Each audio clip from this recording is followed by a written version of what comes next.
Hey folks, I'm CPC Gamer, and welcome to the stream. Although I say that, there's like, you guys are already like trash talking me for not sending sufficient snacks around. I bake, okay, and I give that food to people, and I can get it to you, okay? We just need to find a way. I hope everybody liked the slightly more upbeat waiting room music today. Crowley9 suggested I use Turrican because it's a pretty good run and gun, which is like what we're playing today, and it's a good run and gun, and I like the music, so let's mash those two concepts together. I could just go to my good night screen and fold my arms and not do anything today. But that's a lie, actually, because I very much enjoy streaming, and I've been looking forward to this for a while because, oh goodness, this game is a lot of fun. We're going to play Gunstar Heroes today. It's a Mega Drive game, it's some treasure, it's just like the last one in that respect. Except it's nothing like the last one, because this one is a shooter. On that, I'm just going to throw down a general photosensitivity warning for this one, because it's a Japanese run and gun from 1993. Everything explodes, and everything shakes, and everything flashes, so please be aware that that is a thing. I'm just going to ignore this cooking talk for now, and I'm gonna get back into it. Do you know how bad things have been at work? Both of you know what happened at work yesterday. And for people in the VOD, and me making myself listen to this in the future, somebody just decided they were gonna poop on the floor. Like, they just did it. Right there. And like, we had to deal with that. Okay? That is what I've been dealing with. So, you'll excuse me if I don't have time to deliver cooking. Because I'm too busy trying to just recover from that. Just L-cancel out of that terrible shit and do something else. I'm gonna go over to the game now. So, here we go. Yeah. Oh, yeah! The Sega logo. It bounces around in this one. It's pretty great. And it's treasure. And it's the plot! We have to stop him! I'm actually surprised they left the plot in this one. Kind of forgot they left the plot in this one. I think there's a second part after this as well. Let's find out.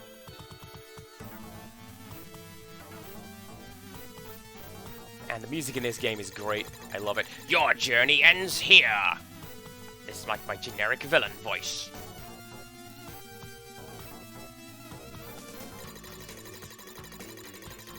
Where is he? That light? It's too late.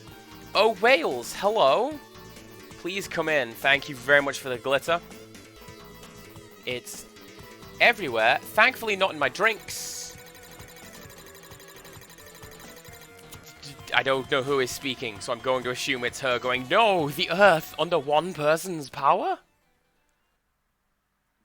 And then it blows up, because it doesn't everything in this game. Ah, I love that intro so much. This music is great. Yeah, and here's part 2 of the plot, even though we just had the first part of the plot. Collect all the gems to break the spell. I think this one's just the narrator. I don't think it's that guy.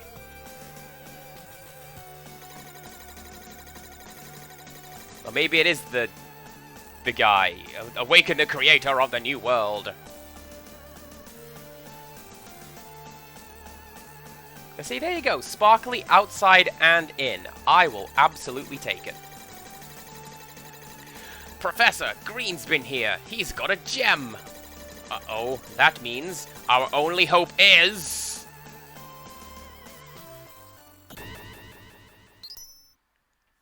Look at that arcade attract mode.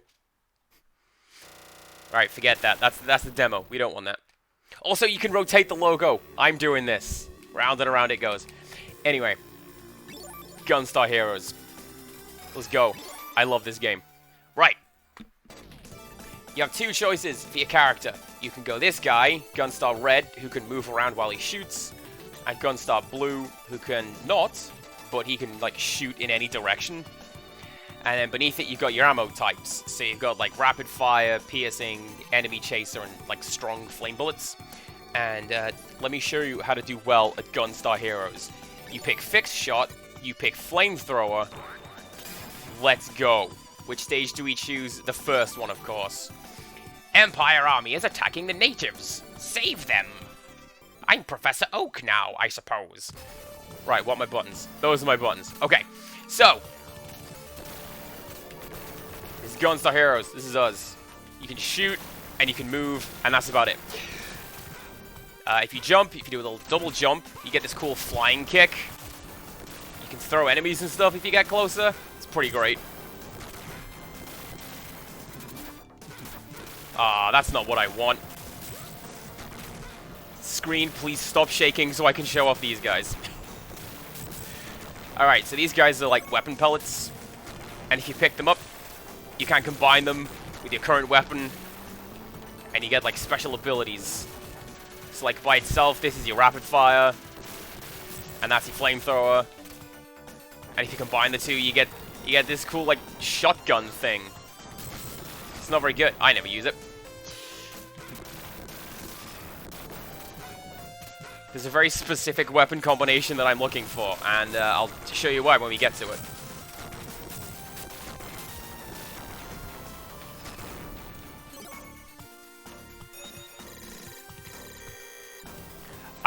Do you know what? I'm so used to skipping through that text, I apologize, but I did. Basically, every boss you fight gets introduced like that, and the game tells you what moves they do, and gives them names, and it's like, that feels like a very 90s thing to do. Alright, here we go. Gimme that. Not that one. That one, there you go. Right. You want to win at Gunstar Heroes, Gunstar Blue, and then you pick this guy. The lightsaber, best weapon. And I'll tell you why, it's because it deletes enemy bullets. And also enemies. It's pretty great.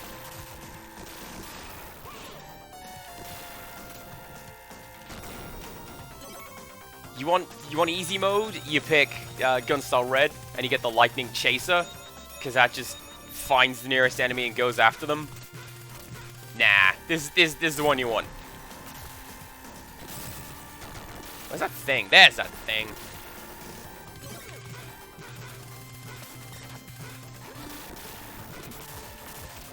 Alright, that's all there is on the side of the pyramid there, so let's go.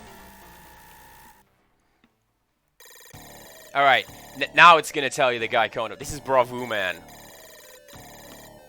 And this fun thing, this character, they made this boss in the beta version of Light Crusader. I think just to show off these baffling polygons that they were doing on the Mega Drive. But yeah, that guy. You could fight him in the beta version of Light Crusader. And this is why you want the fixed shot. Because if you had the movement shot, you'd be sliding up and down the side of the pyramid here. And you couldn't just stay here and take everyone out quite easily, like this. Including this guy, who's like just a little add-on. It's pretty great.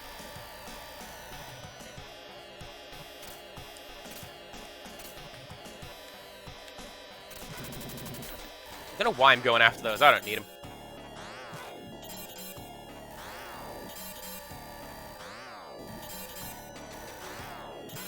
Pretty neat touch. The claw thing is annoying the bees' nests, which makes the bees come out. I'll take that extra health. Give me that. But also, I am annoying the bees' nests by shooting them with my lightsaber. Maybe don't do that. We have to get rid of him. There we go.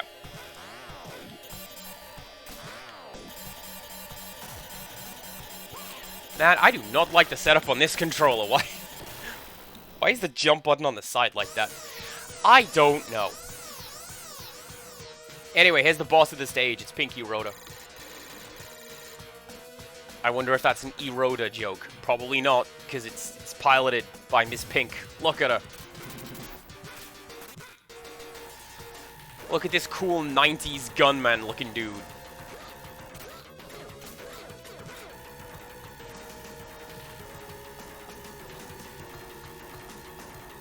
So generally, bosses are going to be like weak to your melee attacks, but also the trick becomes getting in close enough to use them.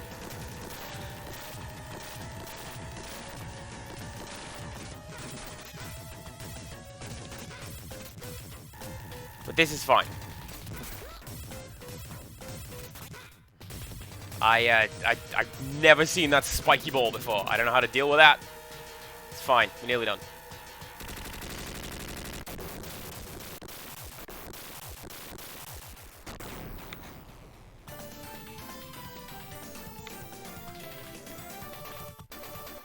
You can't see it, but I'm jamming pretty hard to the level complete jingle. I love it. And then they blast off again. It's perfect. Now, you might think, dear viewers, that the second stage is the second stage. It's not. You're going to want to go over here to number 3. The flying battleship is just leaving. Follow it! How good of the battleship to wait for us to come to this stage? The reason why we come to this one second will become apparent eventually.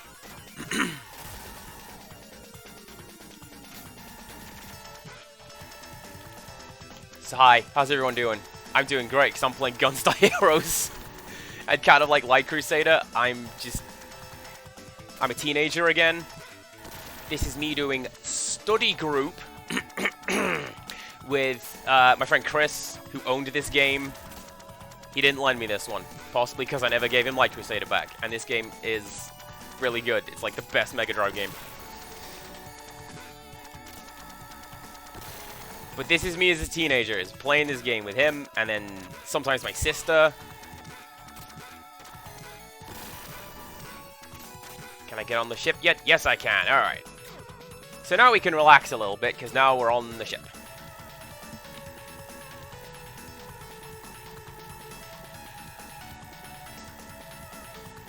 Yeah, I think I mean, it's an equivalent kind of game. They're both run and guns. Were we calling Contra at that point? I'm used to it being called Grisor. Or Probotector, I believe.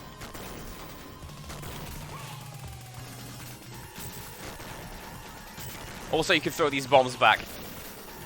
They cannot parry them. It's amazing.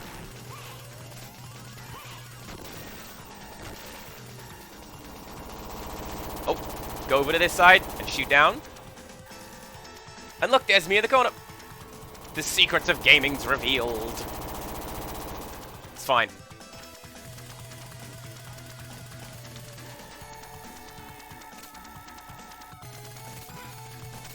Although, to be fair, Sega did also have a Contra game. They had Hardcore, which has the Castlevania fight in it. Tying in all things that I do. Alright, there's a way to get up there. But I think you have to dive, like, when the ship is at its lowest. Yeah, there you go. It makes this bit a lot easier. Here comes the swapping Reg with the Reg Vulcan. I just took that to be the name of the pilot here. This guy's name is Reg. Also, this machine cannot shoot upwards. So we're fine up here.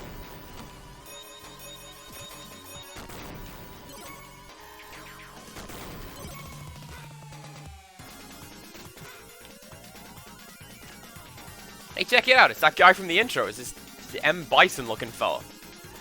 Who, I always thought his collar was like a big scraggly beard.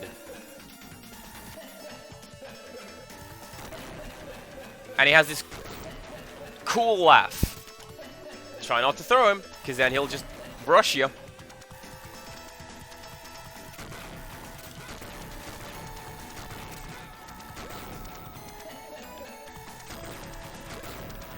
Did he just blow himself up? He may have done.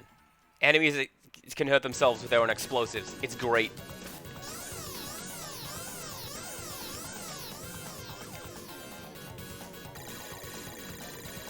This guy has an attack called Break Wind. And you might think, oh yeah, because we're on like a helicopter, right? Nope! That's literally what he does. And it's like a hard counter to hiding underneath the stage like this.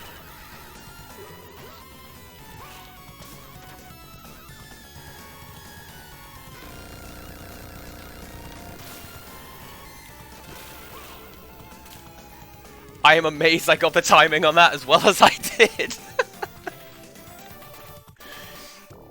Can you tell teenage me played this game a lot?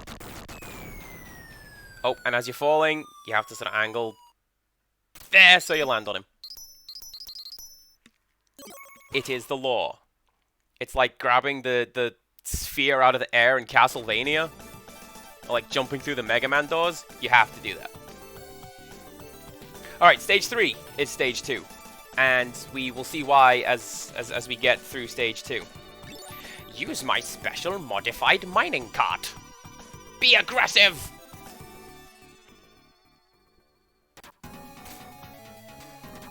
It's hard to be aggressive when I'm listening to this track, which is called Rolling Chaser. And it's like the best one on the soundtrack. Because this bass line absolutely slaps and I love it. And my lobby music was going to be a piece of music called Omen Chaser, which is a mashup somebody has done with this track and The Omen by The Prodigy. But, you know, the DMCA would not approve of that. So, let's not. Oh, also, if you double jump, you can reverse gravity. I feel I should mention that. It's kind of an important thing in this game.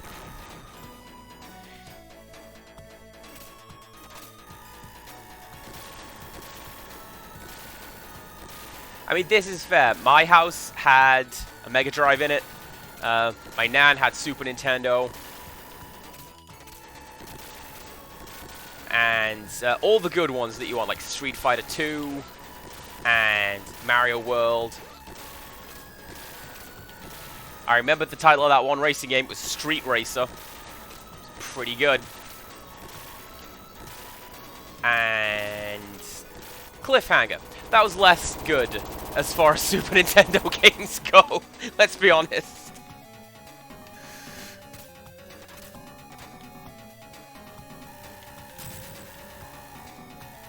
Pretty sure there's supposed to be some health right here. Yeah, there you go.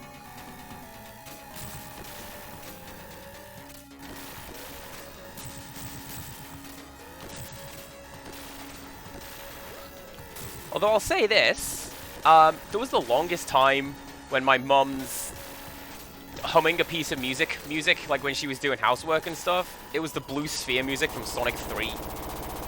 And I blame me playing a lot of Sonic 3 and Knuckles for that.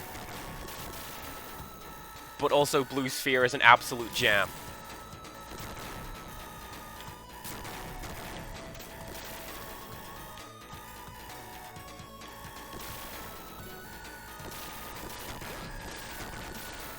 I feel a little bad because, like, the laser gun is cutting out some of the melody, and I don't like that. I like the melody in this game. It's really good. Although with that said, it's an incredibly loud game. Like, I've dropped the thing by 23 decibels to get it to like a barely tolerable audio. Because this thing is so loud. And that's fine. You want it to be loud. Right. This is the point where I just sit back and I take a drink, because 7 Force is approaching, and there's like a bit of a dossier on this guy. Check it out.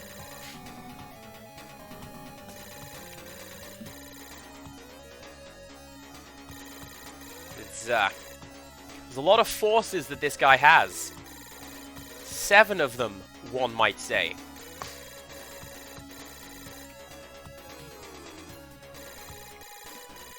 And we're playing on normal difficulty right now, so we have to do 5 of them. Expert difficulty, you have to do all 7. I jumped right into that. Good job. So first one you fight is always this running guy.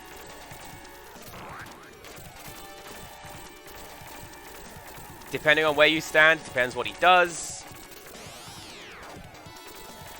And he telegraphs everything pretty well, which is nice, but after this it's like a roll of the dice as to which one you get. I'm not very good at fighting this one, so let's see how we do.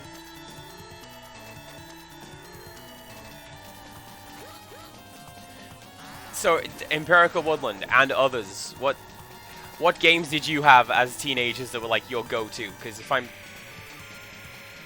Oh yeah, for some reason you can't deflect those bullets. Kind of cheap. I mean, I'm guessing, like, Robot Wars, you mentioned as much. Or Super Contra, whichever one it is. Gun form, gun form. Gun form is easy. Stand here, it cannot hit you.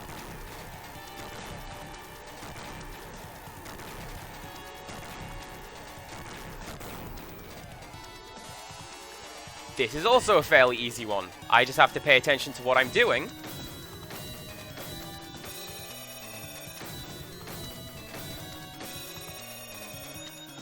When it goes all diagonal like that, it's gonna charge you. So don't be on the side that is doing that.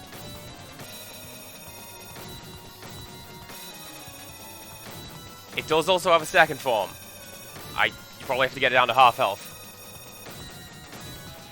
Yes, what games did you grow up playing is the question, but, like, said really, really fast, because I'm doing my best to, like, deal with this stimulus overload. Alright.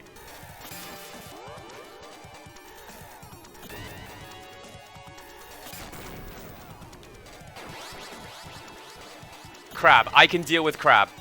It's the one that I'm worst at, but I can do this. I just have to kind of hang back and pay attention to what he's doing.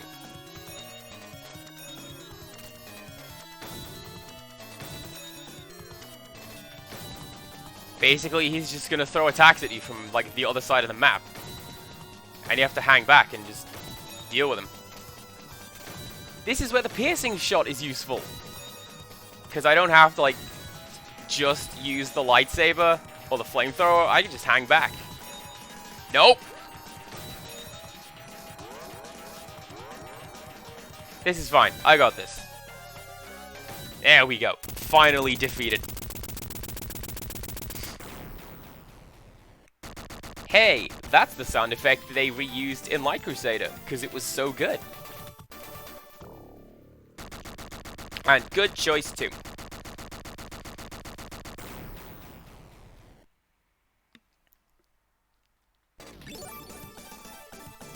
Anyways, Black has built a silly dice maze. Go!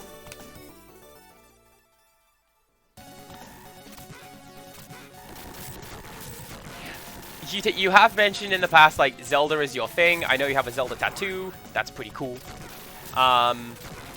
You've also mentioned me playing Breath of the Wild, but also maybe not, because I do it wrong.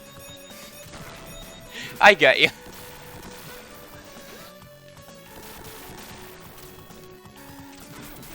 Hey, check it out. It's that one stage from Salty Bat. This is where it comes from.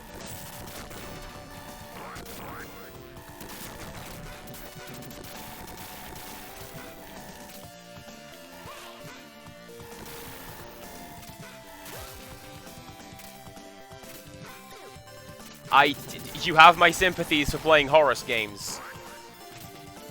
I know of them at least.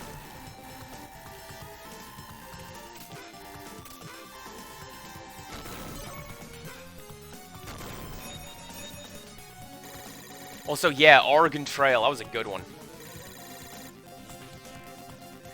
I'm just gonna take 12 clocks. Why am I not going anywhere? Anyway, here's the gimmick for this stage. You have to throw the dice, and then that shuffles you around the board. And then based on what square you land on, that's what you do. So let's go and collect some items. And listen to this music again. Alright, that's enough of that.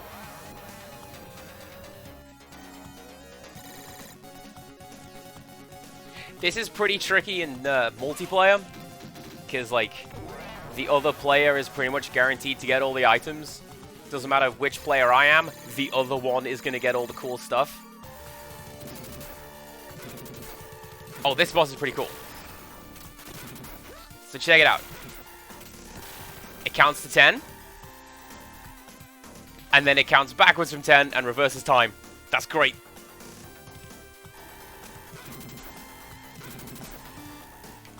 And then it blasts off into space. Look at it go. Or at least that was a joke that my sisters and I always said, because that was clearly a rocket.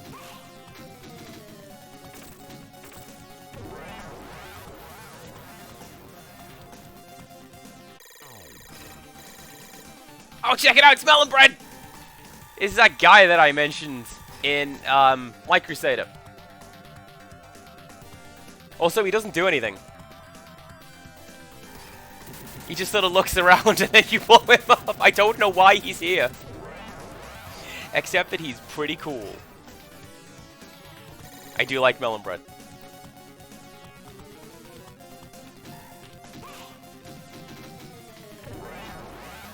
Now that I'm feeling better, and I have some time to myself, I'm gonna cook. And I'm gonna cook Melon Bread. See if I don't.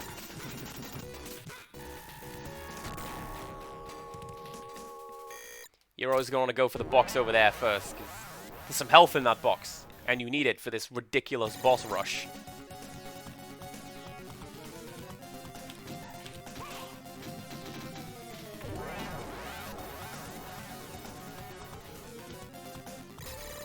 What is next? Pit. I don't know why it's called Pit. But you gotta get all these, like, goofy looking faces. And avoid this thing, because that'll crush you. And you don't want to do that. That would be very bad.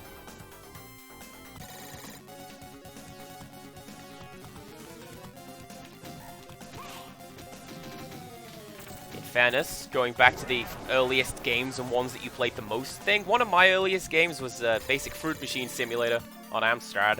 It wasn't very good. but I love it.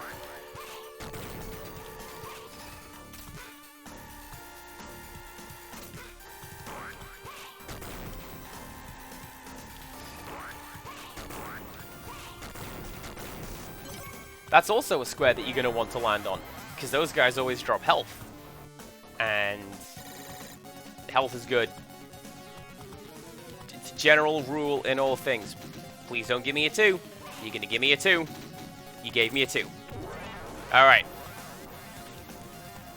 This is the run ender when I was younger. Curry and rice. You've got... You're not allowed to use weapons.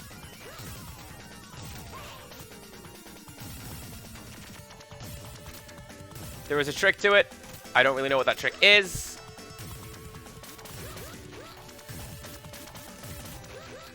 Basically, hope that you have gotten all of the health pickups at this point, and hope that you'll be fine.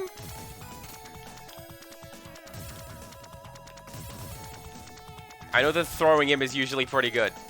Like 3 or 4 throws, and he's done. There we go. Also, that explosive is live. Don't let that hit you. You'll die.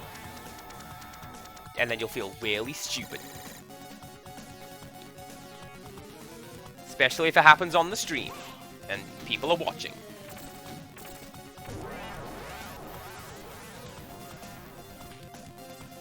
Okay. This is the one you want also, because like 2 health in this one. So fun thing, in the beta version of the game, there's a door over here labeled to heaven, and there's like the Hindu picture on it. The door doesn't work, it's just there as like a dev joke, I guess, but it's there. And they released the beta version of the game, come to think of it. They,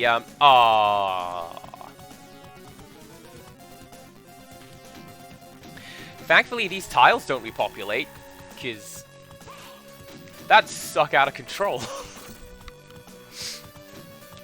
They released the beta version of this game, would you believe? It's on PS2. It's the Gunstar Heroes treasure box. Minion Soldier. I'm bad at this one. Treasure box Gunstar Heroes is like this version of the game, and the Master System one, and the beta version.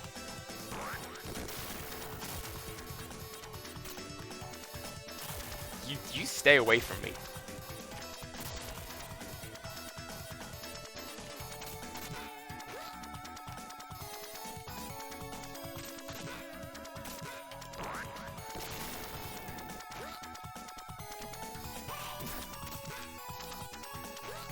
This guy's main thing is that he's really good at throwing you around, and he takes no damage from being thrown. He's kind of a jerk about it, really.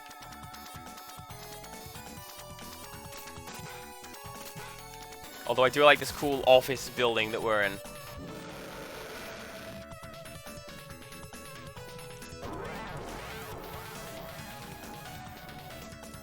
See, Imperial Woodland, I don't know, because I've seen Tiny Child try to fight, and if she suplexed me, I would be very surprised, and I'd buy her an ice cream, because that was great. But she can't, so at least for now, I am safe.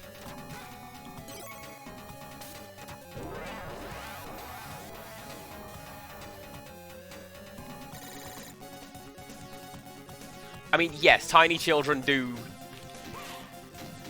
They are remarkably resilient when it comes to damage. I was. I got yoked down the stairs when I was a kid, and I bounced.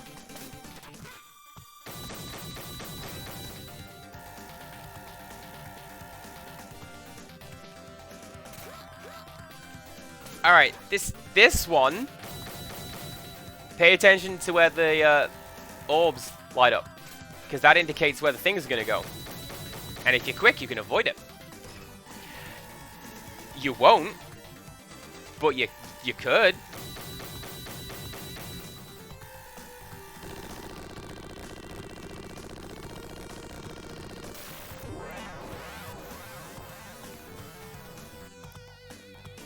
You fight me all the time, and I will owe you an ice cream, if you like.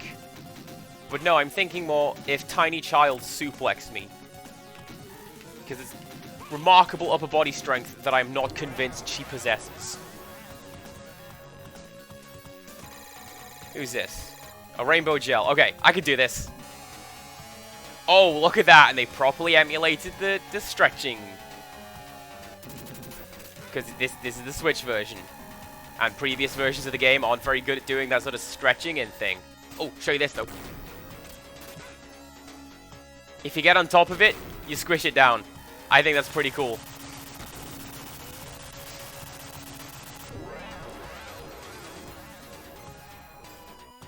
Okay.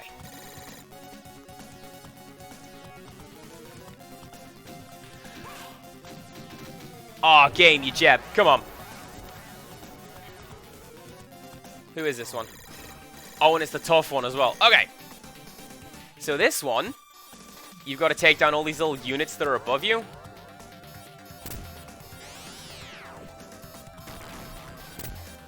And generally it's kind of hard, but like,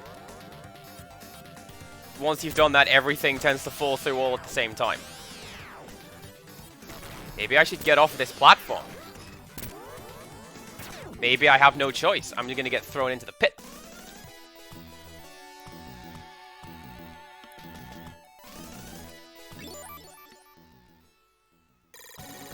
Oh, this is fine. I will go to the start of the dice piles with full health. That's fine.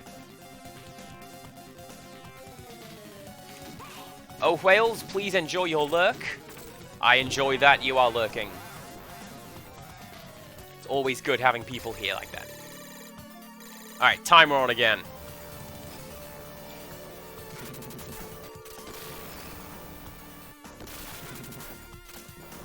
See, we're at a bit of a disadvantage. Because we've only got the basic flamethrower, not the lightsaber. But we should be fine. Because a lot of this stuff is like, hey, pattern recognition.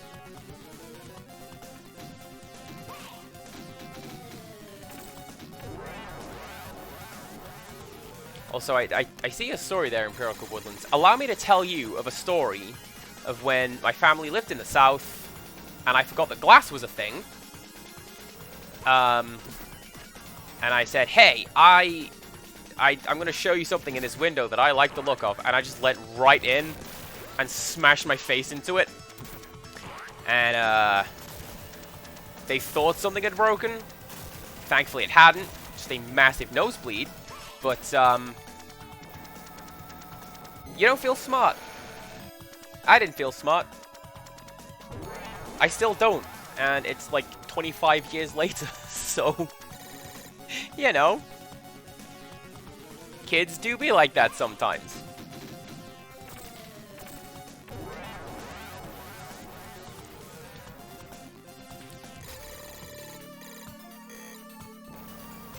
They did a remake it / enhanced edition for Game Boy Advance as well for this game. And the board game is great.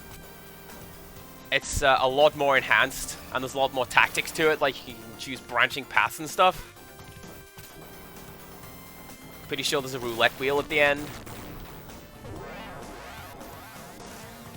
I could be wrong.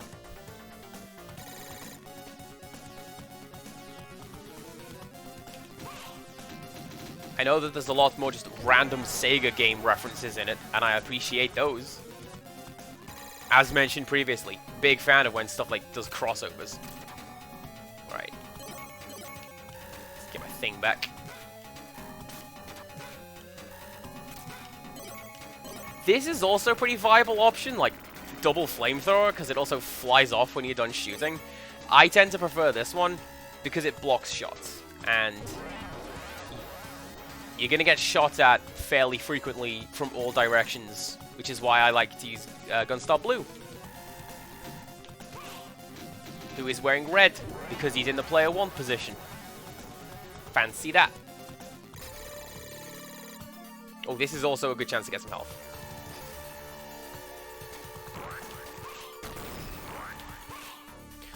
Also, I suspect the game has made things a little bit easier, because didn't he have like a little add-on satellite before? I think he did. That's fine. I'll go without. I don't need you. I do. I needed that health. As we've clearly seen, because it's going to send me back... Oh, it's not. I suspect it's going to drop me back into the curry and rice fight again, which... Not a fan.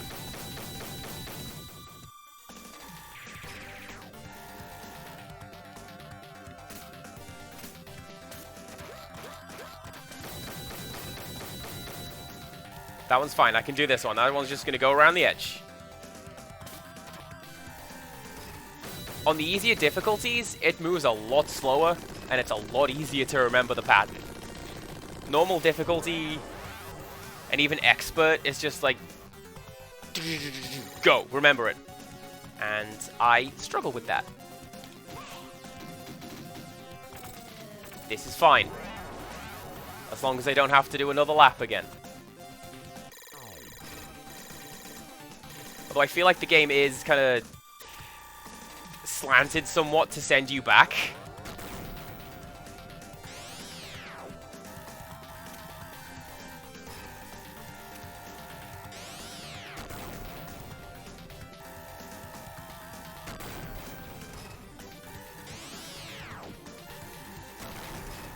This is fine. I'm doing fine. I'm doing better than I was.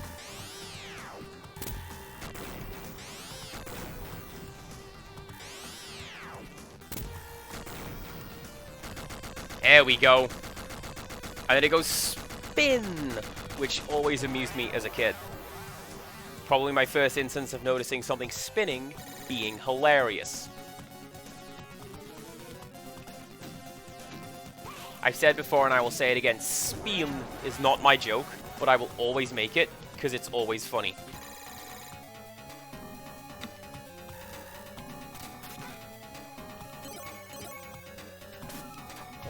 Alright, let's go. Please send me to the boss. I can do the boss with 100... Yes, nice. Alright, final fight. Definitely a true statement, and I'm going to end my stream 45 minutes into it.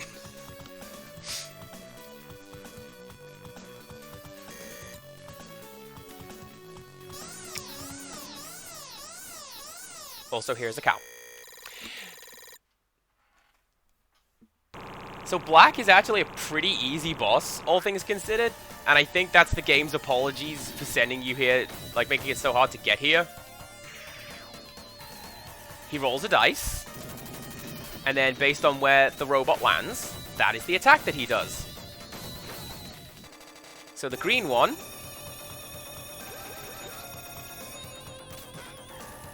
It's theoretically possible to jump over that. What's that one? Red? Red is harder to jump over.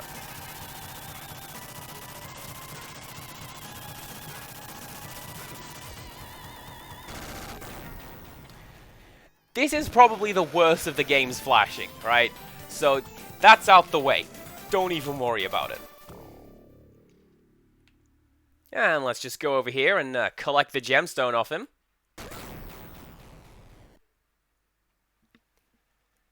Do you know how many times I have died to that, chat? It's really cheap, and it's really funny, but also it isn't. Get out of here, you.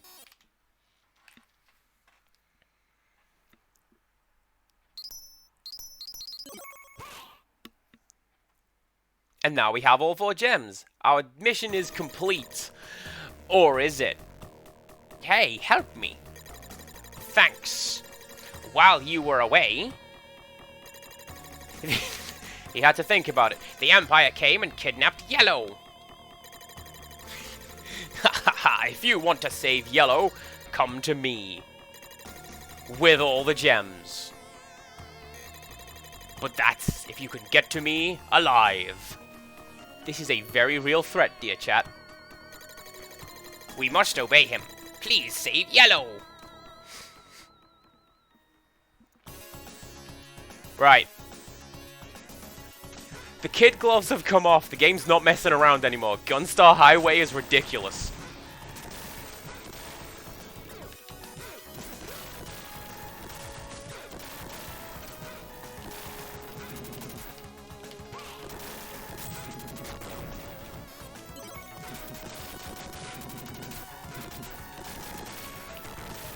astute viewers will notice me forgetting my buttons and, like, rapidly switching weapons top right.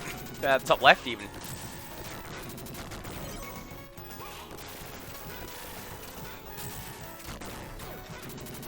I'm fairly sure this is what the setup was on the Mega Drive controller, because I'm playing this, like, on Switch Pro this time.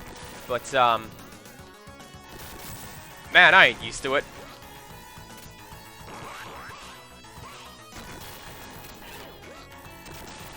I love that you could just throw the weapons platform away. Like, you'd think that would be a mini-boss at the very least, but no, you just get that mess out of here, and away it goes.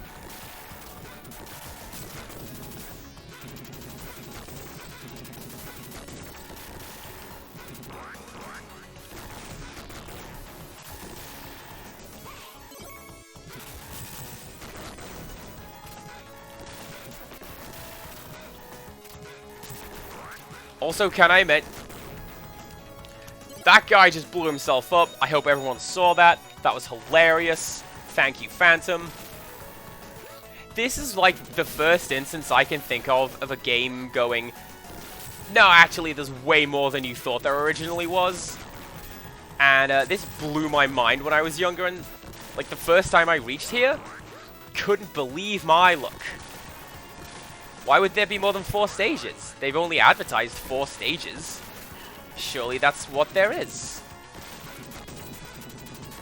And when my friend said, no, you got this cool, like, road sequence, I thought he was lying.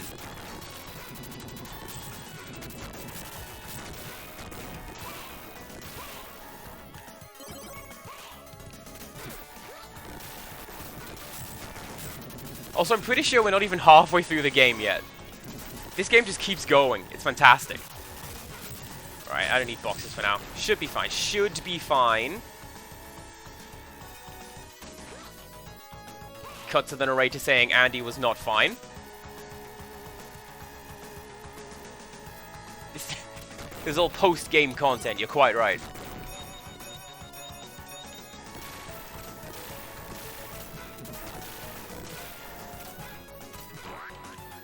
Nope. Get out the way, lasers.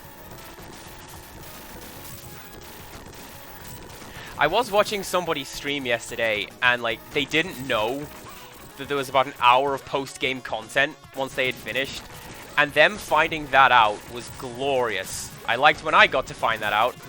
I'm glad that they got to find it out, too.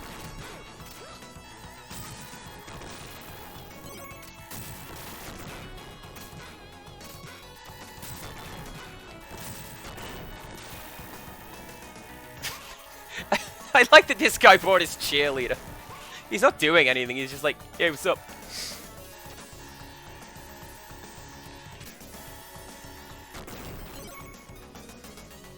I don't know what this Journey of Life poster is about. Like, I wonder if it is a game of some sort. If it is, I don't know what.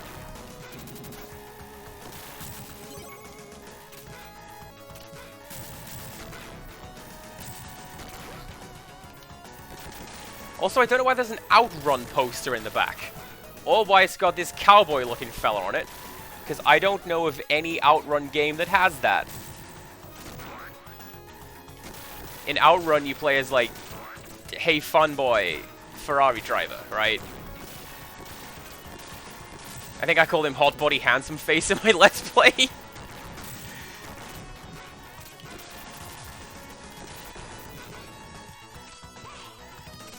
Right. Here's a secret, dear chat. This will help you through the rest of the level. I hope. After that barrel that runs off, this weapon duck appears. Theoretically, it will drop infinite health if you are able to keep farming it. But the enemies got to it before I did.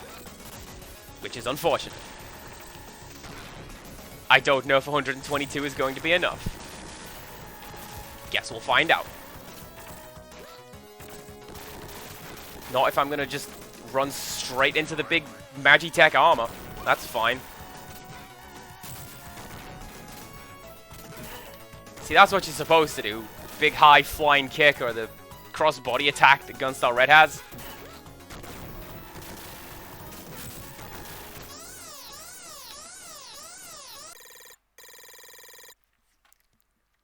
Alright.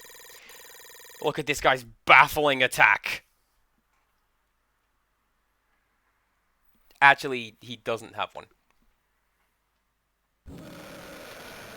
Because this is the final boss. Asterisk.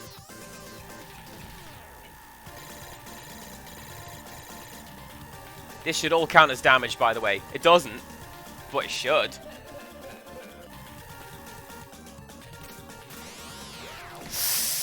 Oh, that's bad.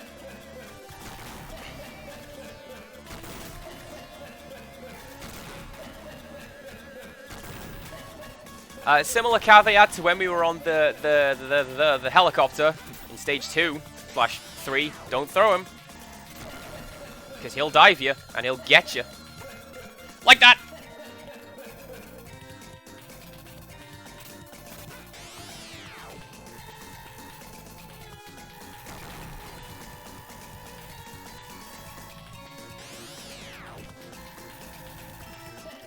That charge, I guess you have to leave till the last minute. I keep saying I guess. I'm sorry. I'm working on stopping that. Guess what? He has a second form. And it's even worse than the first one.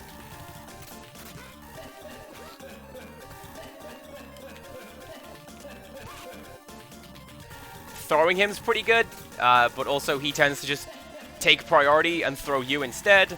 You take way more damage than you should from that.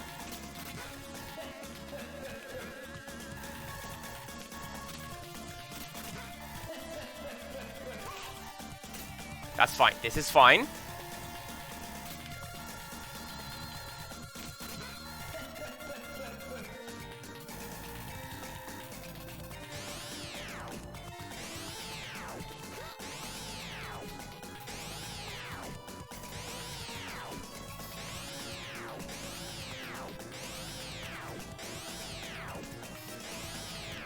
Ah!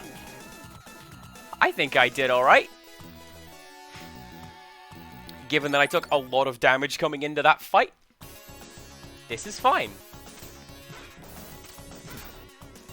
Alright, twin flamethrowers it is. Let's go.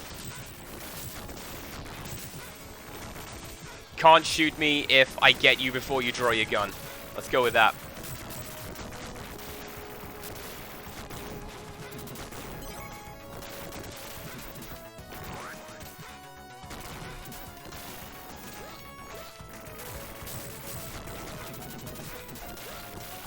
Oh yeah, there is also that cool, like, sliding tackle thing.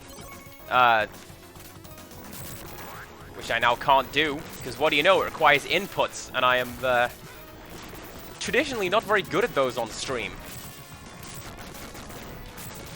There you go, that guy. It's like half circle forwards and attack. And you do that cool, like, running slide. It's like the sliding tackle, but slightly more powerful, covers more ground, get out the way of the explosives.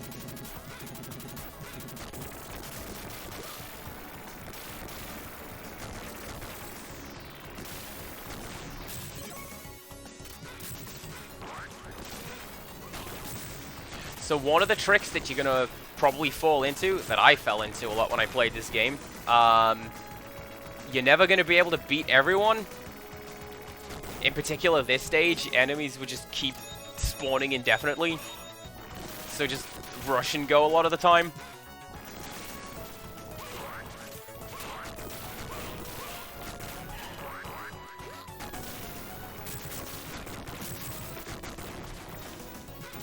It's like one of the few stages where blue is like the inferior character, I would say.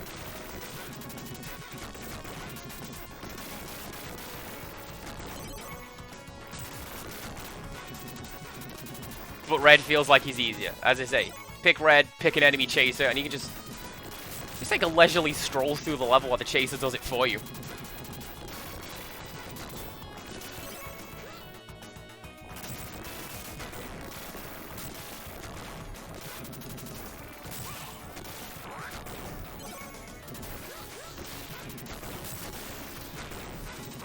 And there's nothing in that one, so let's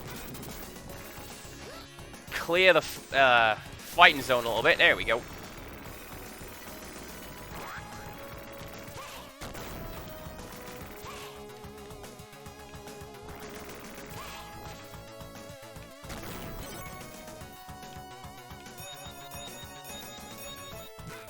This thing really wants me to have double flamethrowers.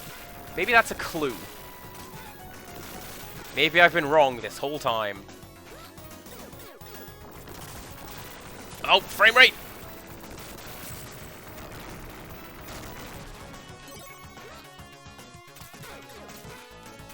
That was essentially hurt dashing through that. I'll take it.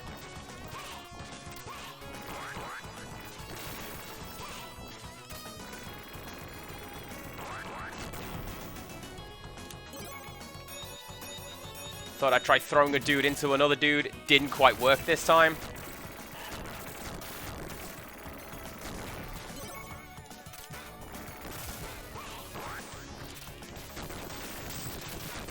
I'm gonna stick with this. Lightsaber's great. This is doing me a little bit better, I think. I imagine that's gonna come back and bite me in the next stage. Let's find out.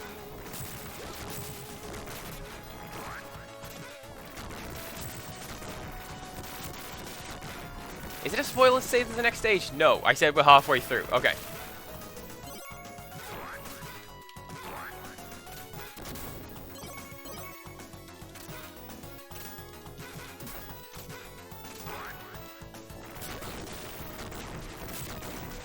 Getting infinite health from the bird also kind of requires that you're able to hit it.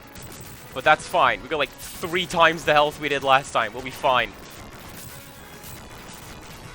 If I keep saying it, it will eventually come true, right?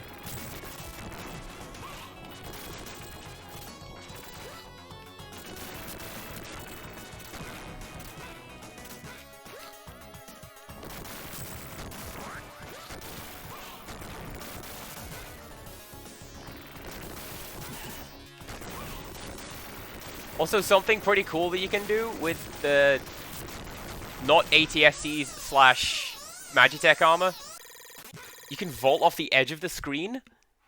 It's because it's a video game. Forget you, logic. But you can use that to do like a high attack with your a high physical attack. It's pretty cool. All right, let's see how we do.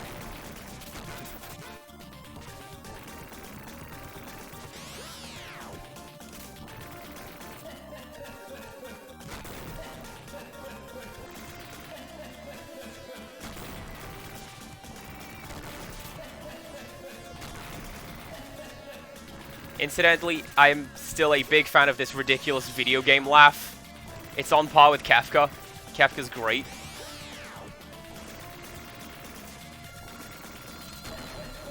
Taking needless damage is not great. You stop that, Andy.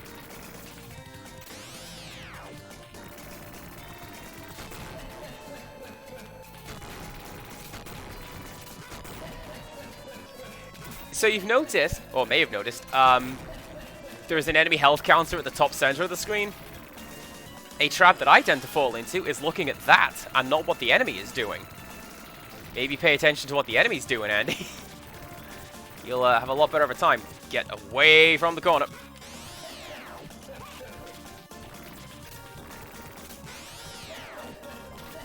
Have I been able to do that this whole time? Just jump into the corner and throw him back out of it? Probably not. Oh, Wales is redeemed show and tell. Okay, I'm gonna beat this boss. And I've said it, so it must be true. And then we'll do show and tell. At least the next time I'm able to pause the game. We'll do show and tell.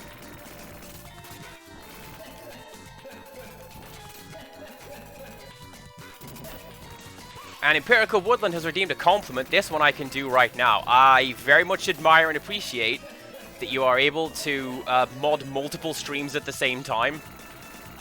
Like, paying attention to my nonsense has got to be too much. Don't choke, Andy. Paying attention to what I'm doing has got to be enough. But, like, there's me. I'm fairly sure you're keeping an eye on what Frankie and his chat are doing as well. Goodness knows how many others. 4. Alright, we got this. Chat, we've got this. Check it out. I never die, he says. And then he runs away.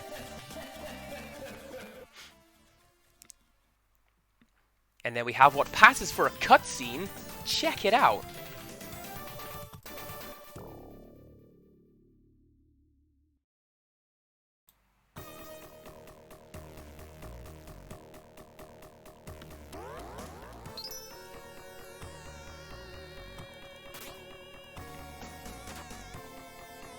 This is markedly similar to something that happened in Light Crusader, isn't it? We got the 4 mystical things of power, and then just immediately handed them over. Although, to be fair, in that game they were stolen.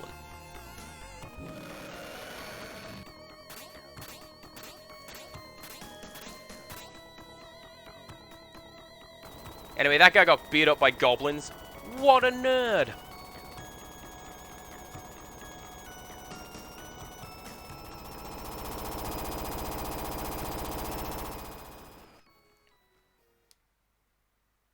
Still, we won. And I'm kind of impressed I did that on my second try. I'll take it. You've made it back safely. I watched everything. Don't worry. I've dug up this small, speedy spaceship for you. By pressing the directional button and the jump button... I sound like a speak and spell now. It's not on the screen at the same time. Hang on. The boosters enable the spaceship to warp through space.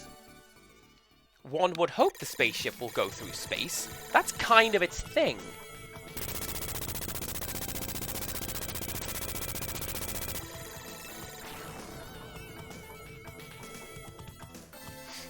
Alright, now it's a space shooter. Get hype. I'm taking that. Right. Let's just pause that there, because... Indeed, a Wales redeemed show and tell. And let's just go to the complete opposite end of the spectrum in terms of how intense things are going to get. Let's just go over here. And breathe. I'm going to take a drink and let's see what we've got on today's show and tell. Today's show and tell is... Oh, it's this guy. This is a Kokeshi doll from Japan. There was 1 week when I was staying in Japan. We moved around a lot. So we spent a night in Osaka, and then we spent a night in and around Hiroshima, and then we went to Miyajima, which is the deer island. I've mentioned it previously, but for those who don't know, it's a place where the deer have no natural predators, so they are very friendly. They just walk up to you off the ferry to say hello and you can pet them. It's really great. And I got this doll on that island. And I got it from a little shop that... Well, it's handmade in its entirety, I believe. Like handmade and hand-painted in this one little shop on this one little island, which is absolutely fantastic. And fun thing as well, what we got to see when we were on Miyajima was when the tide went out. All of the little old ladies who ran the restaurants on the main street, they came out and went to the beach so they could dig up, I guess, mussels or clams or one of those, and that was what became the ingredients for that night's meal. And I think that is super cool. And there's also it's one of the most beautiful views in Japan, apparently, the Torii Gate from this island. And when the tide is out, you can see all the 100 yen coins in the sand beneath it, because people throw coins at and through the gate for luck, which is pretty cool. And it was really, really cool to me that you could just see all of this money on the floor in the sand, because at least where I live, somebody would have that. That'd be in a bag.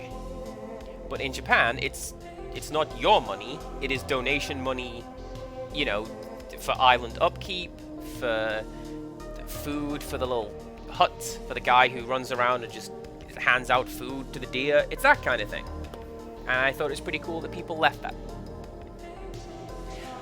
Anyway, I got this doll from one of the gift shops there, and I keep it as just a reminder from when I went to that island. And I picked this one in particular because I really like the colors, and I think it's super cute. And I like the little school of fish effect around the base of the kimono. I don't know. I just like it. And this, as with everything else, most of this stuff lives on the shelf above my computer monitor. Because it's nice to look at. And that is today's show and tell. Thank you very much for the point redeem, O Wales. I hope you enjoyed this brief pause and deep breath from playing Gunstar Heroes, a game that is just endless action all the way up to 11.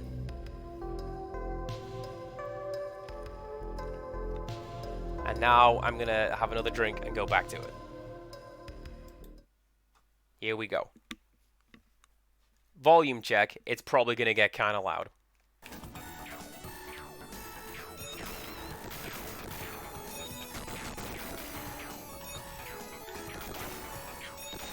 I don't know. I know that some people consider it kind of tacky to just like acquire stuff, but I really enjoy having, you know, souvenirs like that to remind me of, hey, I went to Japan and I had a great time on this island, and here's why.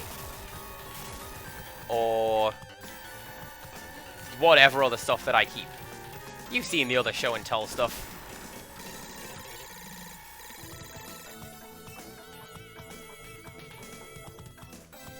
By the way, I wasn't kidding when I said this thing blasted off into space. Here he is.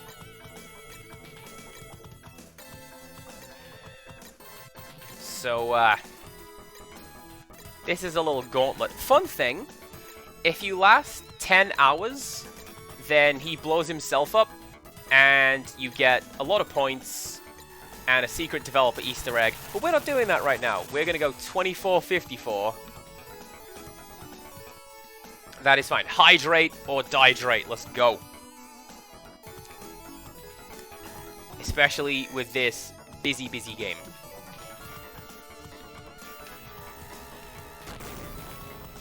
Criddle has redeemed a compliment. The compliment is, I very much admire how confident you are in trying new things.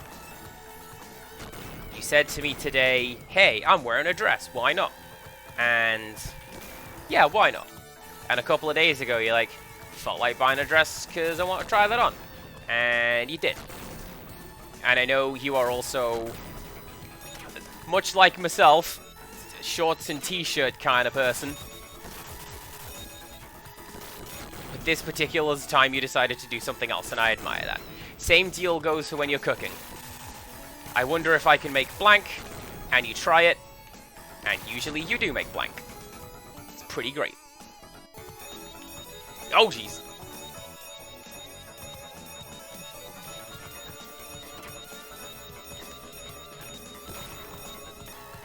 This one's fun in two-player, by the way. The second player takes effectively an option from Gradius, and you orbit the ship.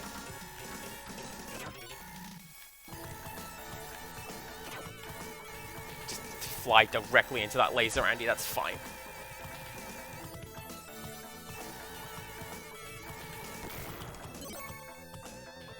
Very nice of these guys to bring me armor, wouldn't you say?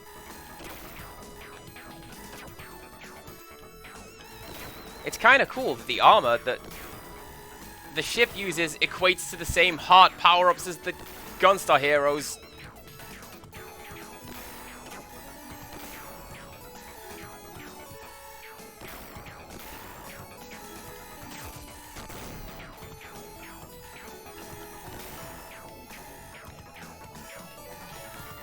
Gotta be honest with you, chat. I am incredibly surprised I'm doing as well as I am. I'm not usually this good on normal mode, and I haven't played for a bit, so like, at least not properly. So,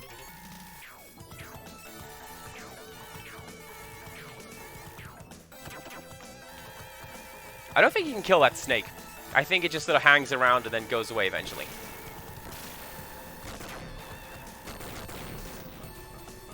Well, I'm gonna be honest, the lightsaber is helping out tremendously.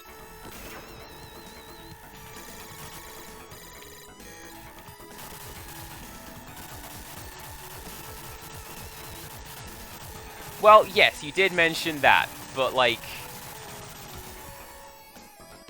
That was super cheap game. How dare you? I still think it is super cool that you were able to just make decisions on occasion, because even with stuff that I want to do, it takes me a while to get around to actually doing it. This isn't cool, game. They need to go away, game. There we go.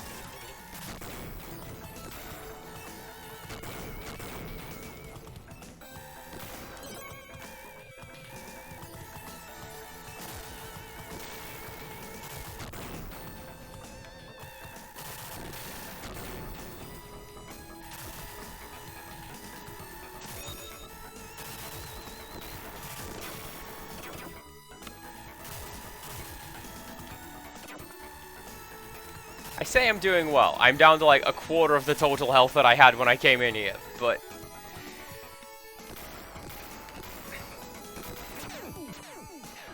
apparently the game just decides it's gonna shred me. Okay, that's fine. Thankfully, the game is incredibly generous, and you just get infinite continues. Checkpointing is kind of aggressive, though.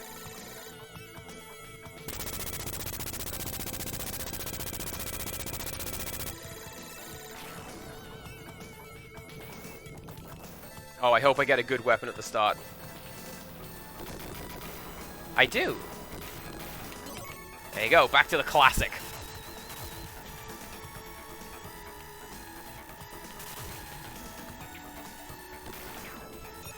This is the kind of stage where I would consider laming it out a little bit and getting the lightning chaser. Because even in the spaceship, Blue can just wander around.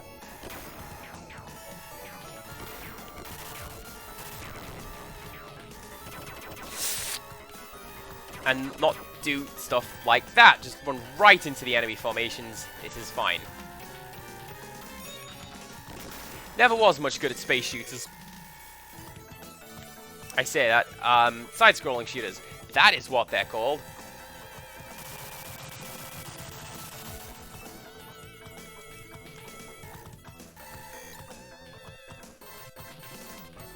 Reminds me of, like, when we weren't entirely sure what genres things were, everything was just a blank 'em up. So, like a drive 'em up. Or a shoot 'em up. This is me showing my age. Please enjoy that.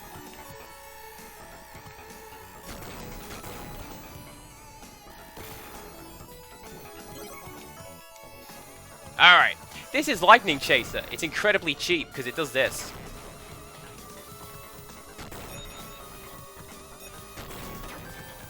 It's not the strongest thing in the world, but it auto-tracks. So all I need to do is worry about staying alive, which, probably not going to do, let's be honest. But, you know, options there.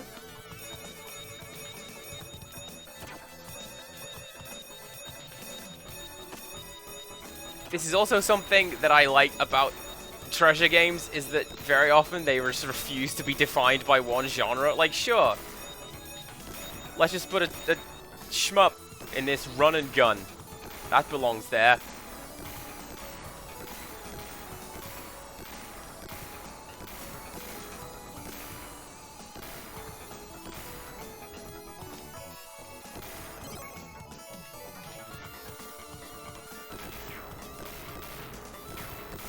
Another bonus of Lightning Chaser is when you stop firing, it disperses in various directions, so it's got kind of a shotgun effect. And it's really good for, like, clearing crowds.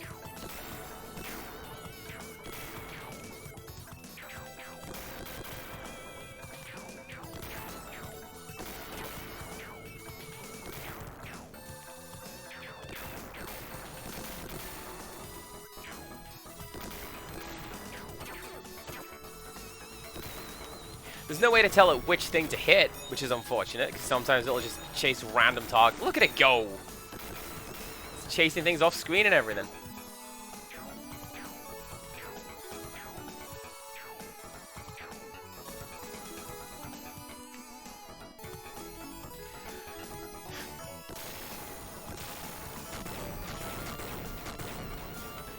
I believe I'm doing better than I was. I don't know. Let's hope. Let's get all the way over here. Out of the way of this gun.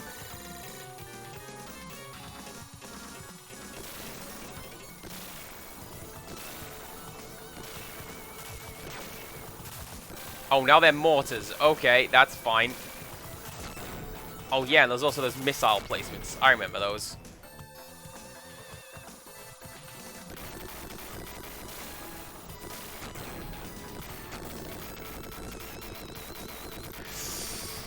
Hopefully this is gonna be okay, because this is the last part of this part of the game, and then they go into like the more classic style when you go to the next phase, and some pretty cool stuff coming up.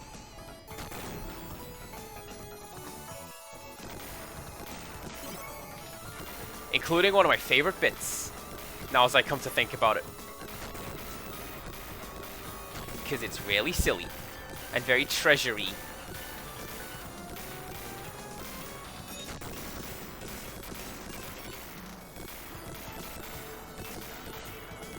Yeah, screen clearing laser, I should be fine. Look at how cheap this is. Imagine me playing the entire game with this, because I used to.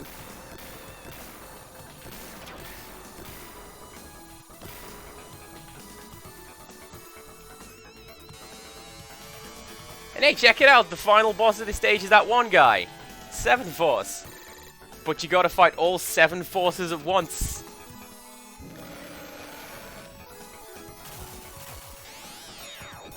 This is a really clever enemy design, and I love him. Because essentially it's just 2 or 3 different pieces. And the devs have worked out different ways to put it together. Well, I say 2 or 3. 7! Again, this is why it's called that.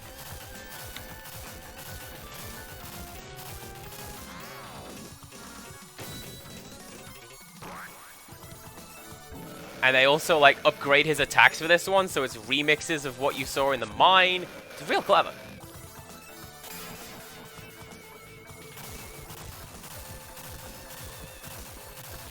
Stop looking at the health, Andy. You've got this. It's fine. There we go.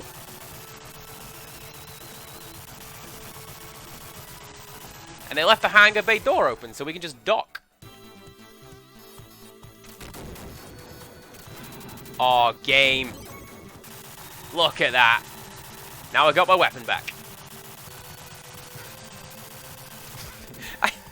I'm looking at, like, the capture feed.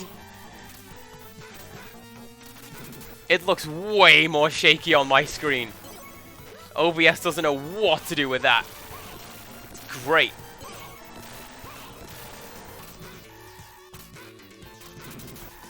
Pretty sure you can just ignore those guys and leave. Yes, we can. Alright, this boss is great. And I also like that the music is kind of unlike anything else in this game. Because it's the least... just, yeah! You know?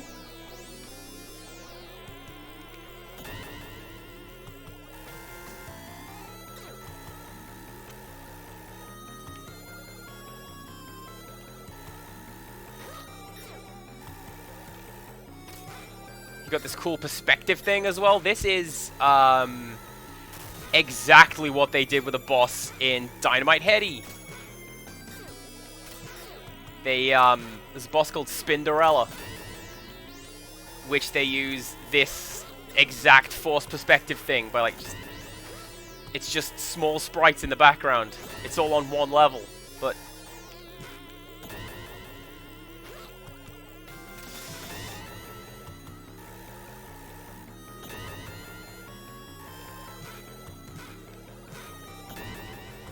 not entirely used to fighting this guy. I just remember what happens at the very end.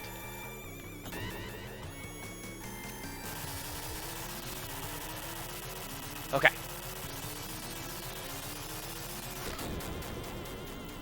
I forgot that it did that. Oh no. But yeah, check it out. It's more false perspective stuff. I absolutely love that they're able to do this in, like, Just on the Mega Drive. It's great.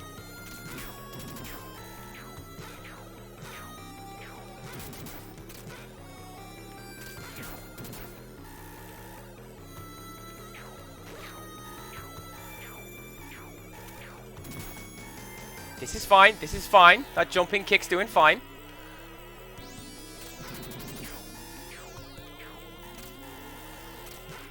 I'm just a little injured. It's still good. One more. I'll be fine.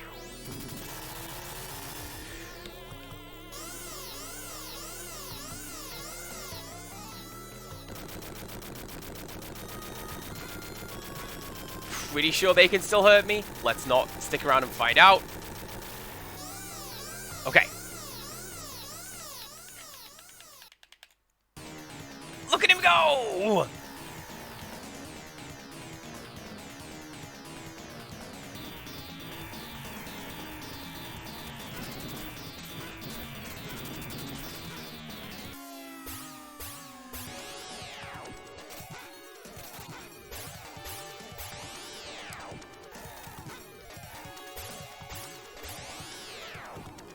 Oh, that's not good. Well.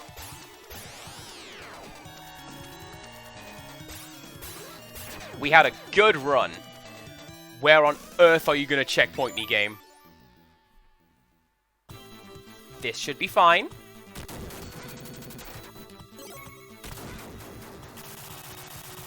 Especially with full health. Okay.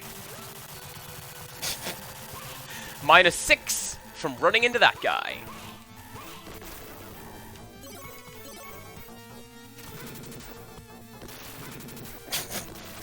I also love how far the guys go flying when you kick them. Good times. Right, this time, we're going to be a little better behaved. And we're not going to get so greedy. Which is, you may have noticed, my downfall in most games of this kind. I'm getting greedy.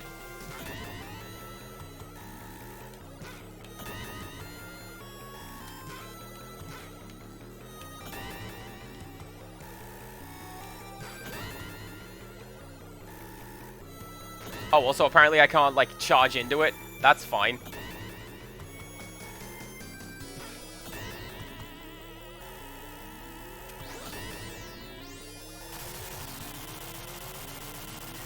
I think this game has some degree of adaptive... I tried to jump out of the way. I thought that was my jump button. This game appears to have some degree of adaptive difficulty. Because, like, I'm still on normal mode. Because these little drone things are appearing. But not as normal mode. How's that? Just do it Mortal Kombat style, and the more often you continue, the easier it gets. And then the game makes fun of you for it.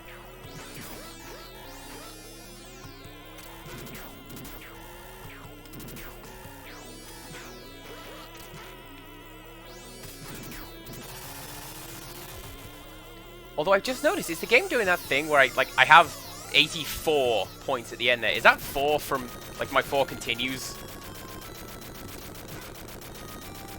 I forget which game it was did that. But that's a pretty clever idea. It's probably like... It's Streets of Rage. Streets of Rage does that. If you continue, you get 1 point. And then you can tell from the high score table how many times the person continued. Pretty clever. Right.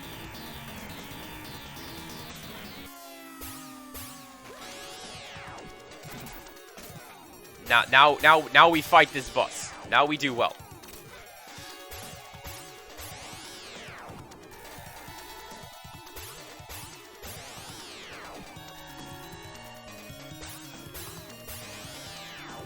I'm pretty sure these are the only 2 attacks that it has. Like, I don't remember it doing anything else. So, we'll be fine. I remember doing this. Check it out, his head catches fire. And then he just sort of runs into the core and blows itself up. That's ridiculous. And then you get this cool lens flare thing. Great.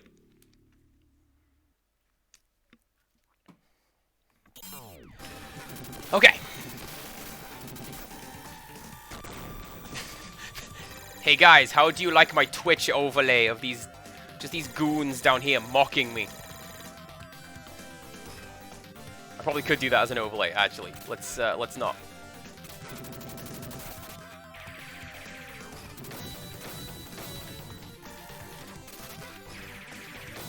But yeah, check it out. It's these guys again.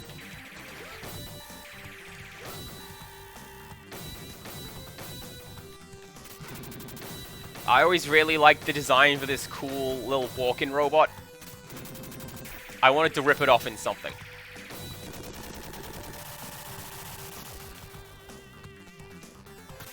I mean, for what it's worth, the game doesn't have saves. You gotta do this all in one go. I mean, I can cheat. If only I had a quote espousing the idea that I cheat. And I can do, actually. Hang on, which one is it? Is it that one? Yeah. There you go.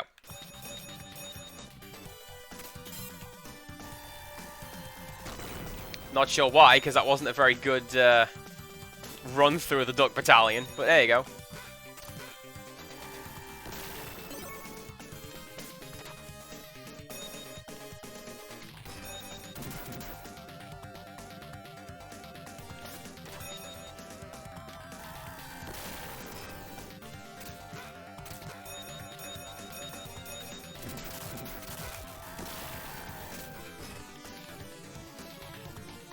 Okay. This is a pretty cool setting for a final fight. I like this. Yeah, quote 6. I can cheat while playing Ikai.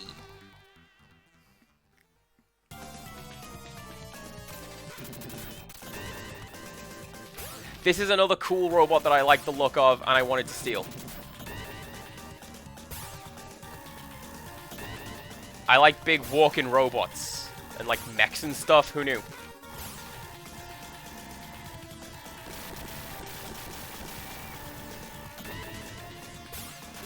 Those bubbles are the worst. They carry up to the top of the screen and blow you up. But then, like, they combo into themselves. Try not to get caught by those. I mean, ideally try not to get hit by anything. That's what I'm doing. By which I mean I am getting hit by anything.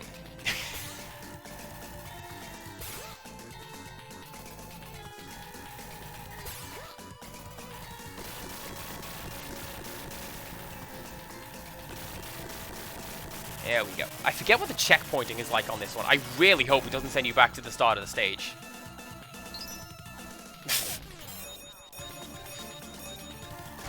I do like that super blasting off again. That's cool.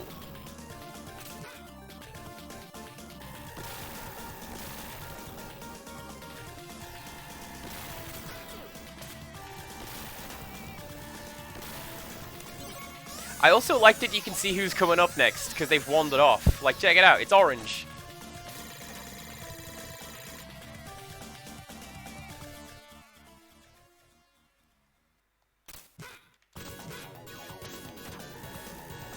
I forget specifically what he does.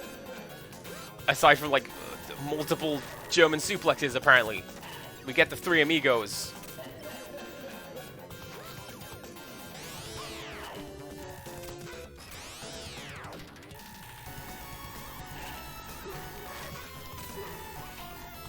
Oh no, the only one I... Oh, okay. The only thing I remember that he does is like he has this cool big burst attack. I forget what the tell is for it. I'm gonna say flexing. But not entirely sure how.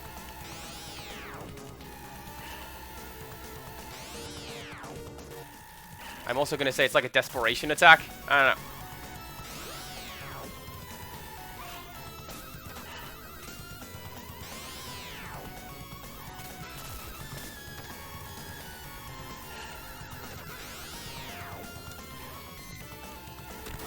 Yep, there it is.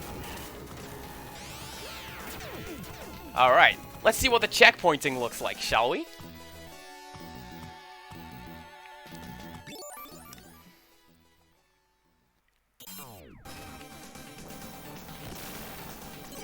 harsh. Oh, also it resets your score to 0. Okay. Well, now we know. There is no way to know how many times I have had to continue during this playthrough. Not a one.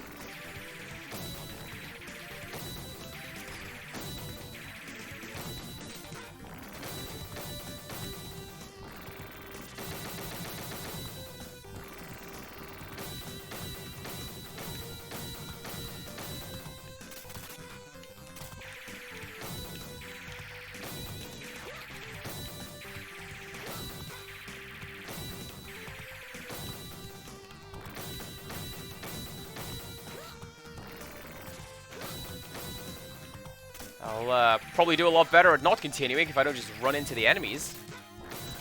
But you know. What am I, some kind of learning man? That ain't me.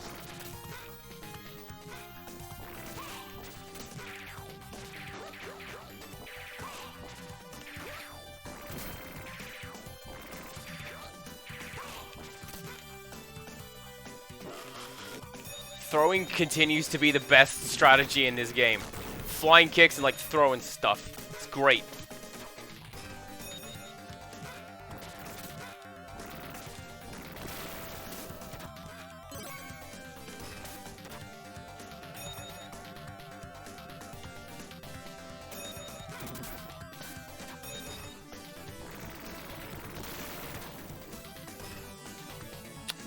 I'm taking them.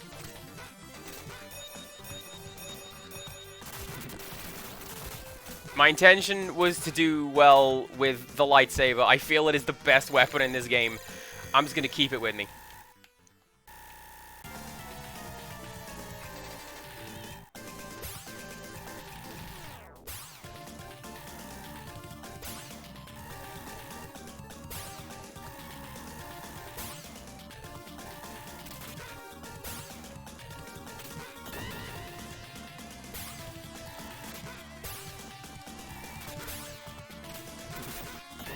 I was trying to get on the other side of it, but you know what? If I can get a good flying attack in, that's great.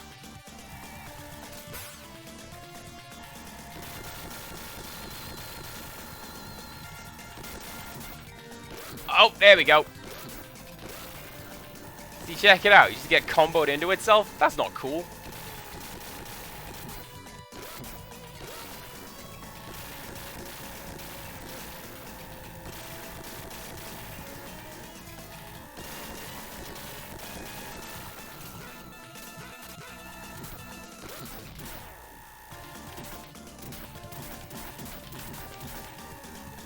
But apparently you can struggle free. I've learned this today. Check it out. I've been playing this game since I was a teenager. I never knew you could do that.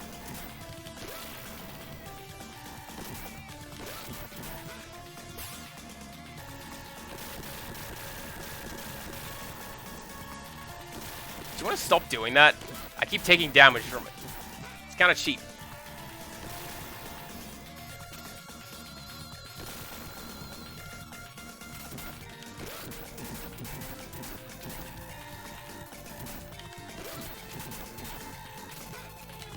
I also feel kind of bad, because, like, I'll be honest with you, chap. I have a save file that is on easy mode right at the start of the spaceship section, because I thought, surely that is where I'm going to die the most on normal mode. Forget anything else. And then I did it. So, like, I don't know. I may have to do that again.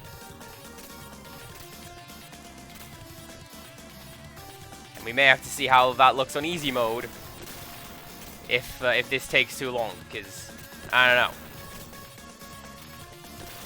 I thought the checkpointing was slightly better than the start of the level all the time, every time. Although I say that, I did have that save file that Empirical Woodland prompted. I can just quick load it. I'd rather not, though, because, like, I've done this normally without doing that. Have I broken the AI? I may have broken the AI. That's fine. I still win.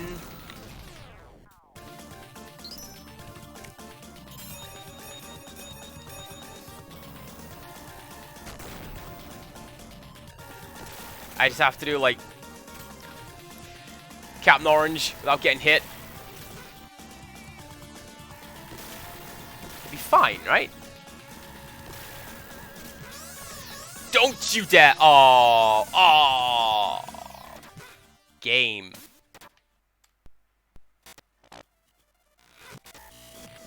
By the way, I found this button. Somebody questioned why I didn't just do that with Light Crusader, because it wasn't bound to the GameCube controller, but it is bound to the Switch Pro controller. So I can do that, and I can collect that health. And I can take one extra hit.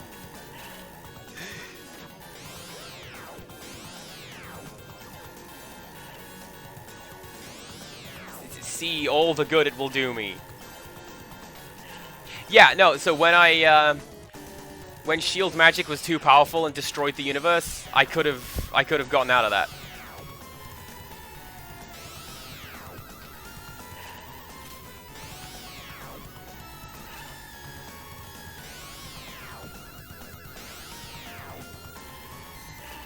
Well, do you know what, Imperial Cub Woodland? Maybe it's going to be my magic feather, and I didn't actually need the health.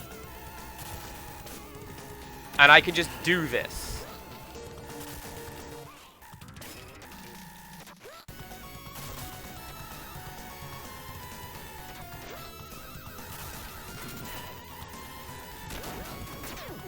There you go. Do you see the good that it did me there, Empirical Woodland? It didn't.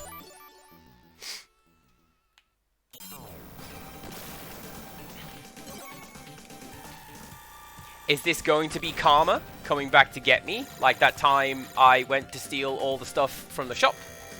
Maybe.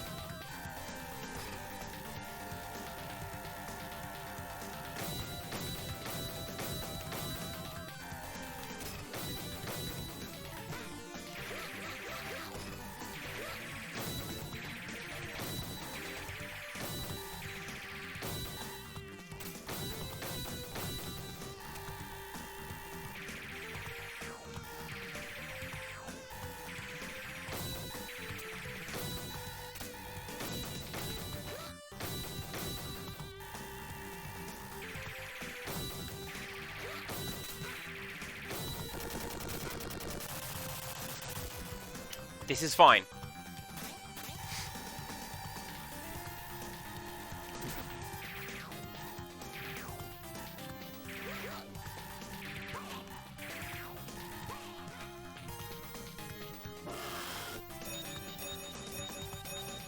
Once again, I wonder if this game is using a variety of adaptive difficulty, because even with physical attacks, I feel like that was a lot easier than before.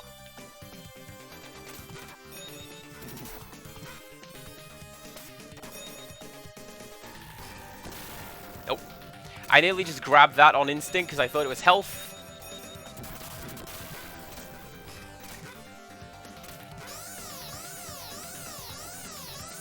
Possibly should have done. I feel like Force Lightning is a lot more useful against this boss than the lightsaber. Still, this is my weapon of choice. Good to have. I don't know if adaptive difficulty was a thing at this time. Like, I feel like it keeps making things slightly easier each time I continue.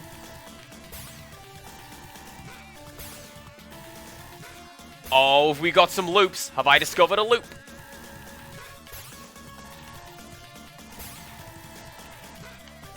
I think I may have done.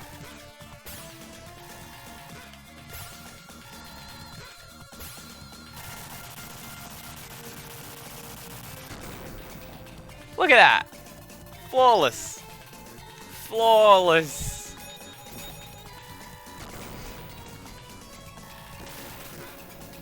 I'm gonna have to write that down next time I come to do this boss. Which, given how difficult this game can be, I may have to do that several times more going forwards. Hopefully not.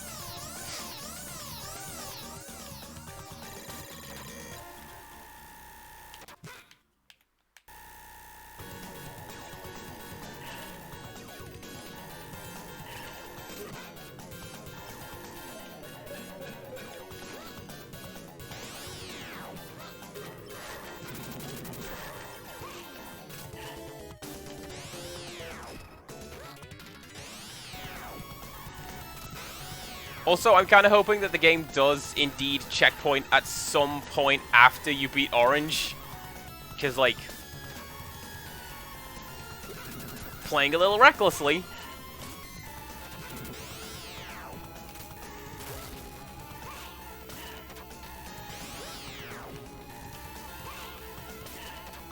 Oh, but I do remember what happens next, because when you beat him, he just goes flying around the edge of the screen. Love it.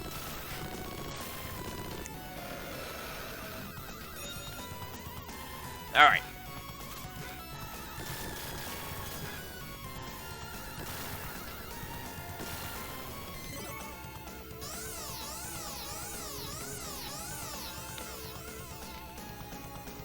Maybe there are no checkpoints, because check it out, we only got like this boss left and then Gunstar Green down there.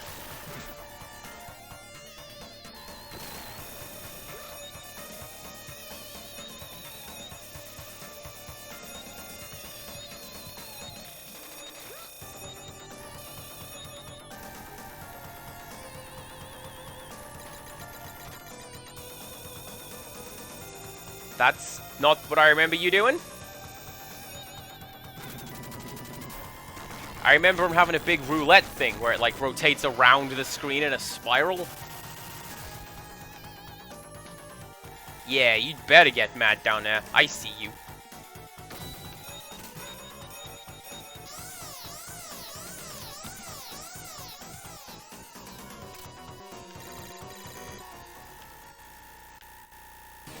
This guy's action is the Gunstar's action.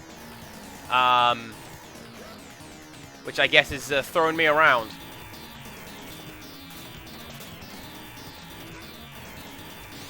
And he's got this cool, like, keeping his guard up like a boxer. That's pretty cool.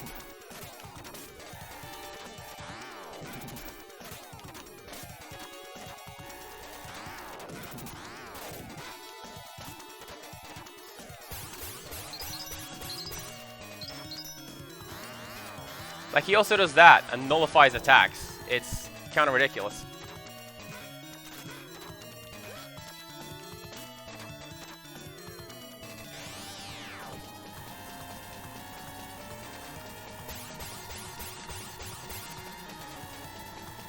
Maybe I should stop running into him. I don't know.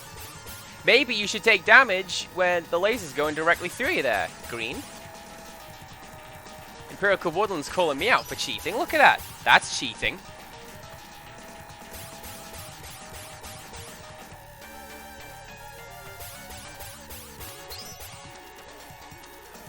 I was going to hang around here and do this, because it seems to be working. This is fine. Please just keep doing that. I remember he has a final attack, but I don't remember what it is. I think it's like a heroic sacrifice, he blows himself up. I don't remember!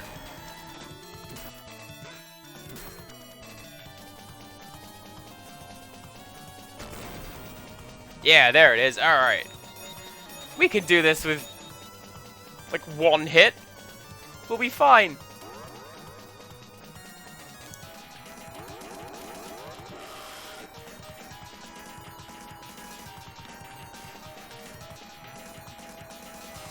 Surprise, that guy wasn't actually the final boss. This whole time, it was this guy over here. Give me that.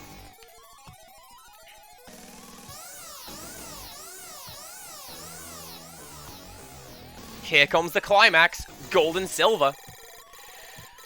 Golden Blast, Nuclear, Dual Strike, and Earth Resolver. They all sound like level 3 supers. Right. Pro tip, ignore Gold and Silver, you cannot hurt him. Like, at all.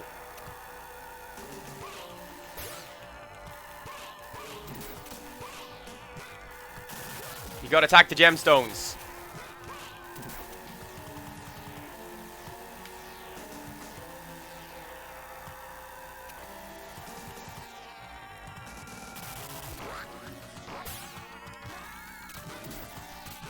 He also has 3 phases, and this is phase 2. We're doing alright. Immediately dies. Also, I'm fairly sure that's where the checkpoint is. Nice.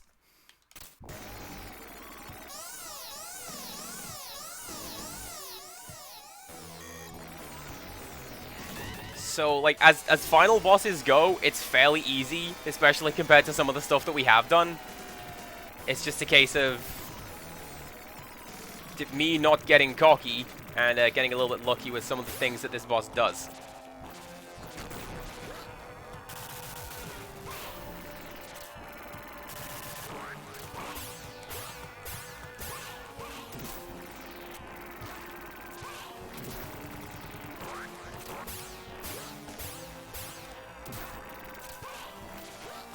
I'm also reasonably confident you're able to throw the gemstones on the floor, but apparently not. So that's not working. It's been a while since I got this far. I don't know what the final boss does. I just remember that you have to attack the gemstones, not the actual robot.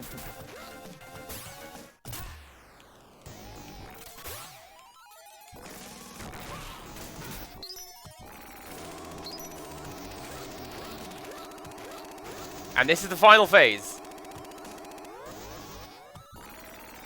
where essentially each of these does something based off your own attacks. Like there's your lightning attack and your laser attack. That other guy was the rapid fire.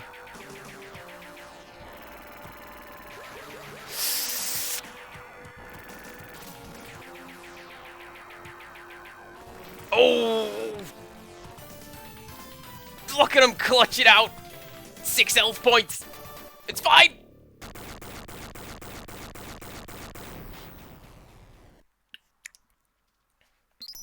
Gonna get away from you in case you blow up and I have to start again.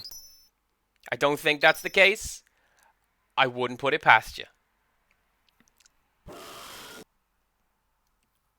Oh, yeah, no, that is super clutch. I'm glad that's the winning run. I'm also glad that we get to listen to this music. This credit music is great. We have awakened the terrible destructor. I forgot what voice I gave this guy.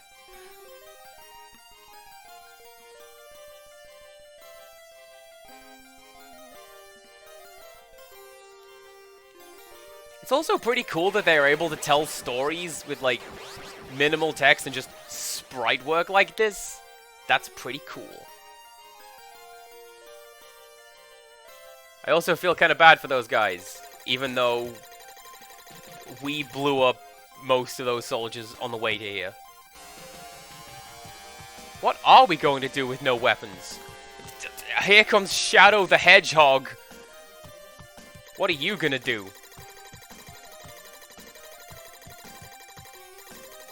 Oh, by the way, yeah, he was under, like, mind control, and that's why he was attacking us.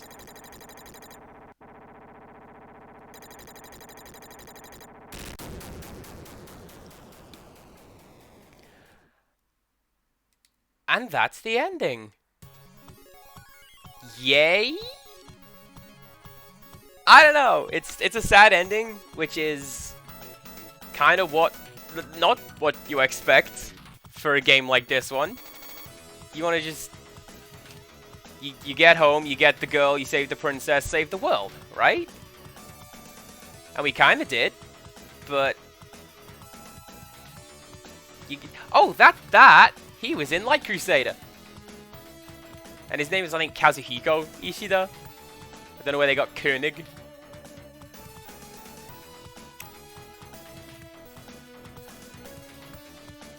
I don't recognize any of these other names so far, so... I don't really have any other, like, further thoughts about the game, because you've seen all of it. There's no hidden stages, there's no, like, bonus content or anything like that. I think there may have been 1 or 2 bosses that we didn't see in the Dice Palace, but there's nothing, like, over-the-top secret and cool in there. Nazu Suzuki. That's a name that was in Light Crusader. This, the Empirical Woodland, you might be correct. This could just be the era of people using fake names. But not all of them use fake names, because previously we saw Akihata's name. And she did, like, Sparkster and Rocket Knight. So, that's how we know that. Thank you, Treasure 1993. You're the best. You made this, and then you made, like, Alien Soldier, which is just Boss Rush, the game. And you get to play as both characters in this game at once. There's, like, a button that lets you switch between free look and free move. Oh, that's great.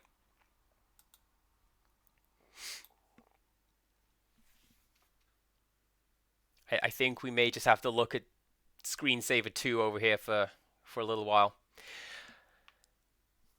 Oh no, there we go. And now we get to watch the Sega logo bounce around some more, and the cool 3D Treasure logo. And hey, look at that! I didn't even need the quick save that I saved. Thank you for the suggestion, Empirical Woodland, but then I went and I did it on my own. First try. Asterisk. I don't think you unlock anything for, like, completing the game. Like, expert mode is available from the start. I'm just really bad at it. Could I have changed the buttons at any time? I could have done. Well, now I know. Yeah, I'm pretty sure if you just start the game over. Yeah.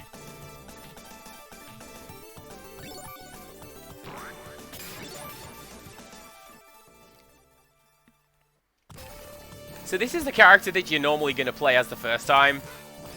And he's got this, like, body slam instead of a diving tackle. Did I accidentally leave the game set on expert? I hope not.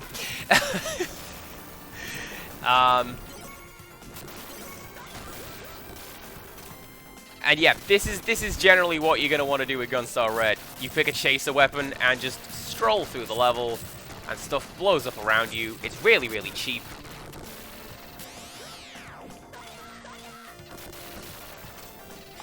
I definitely have this on a harder difficulty. Look at these cool power slides he's doing. That's new.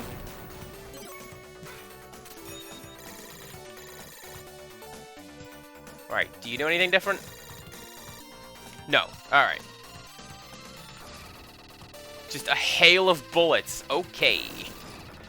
So I'm not going to go through the whole game again. This is just me showing off Gunstar Red and the cool things that he does. And if the whole game plays like this, then I'm super glad that I picked a chaser weapon, because... Wow.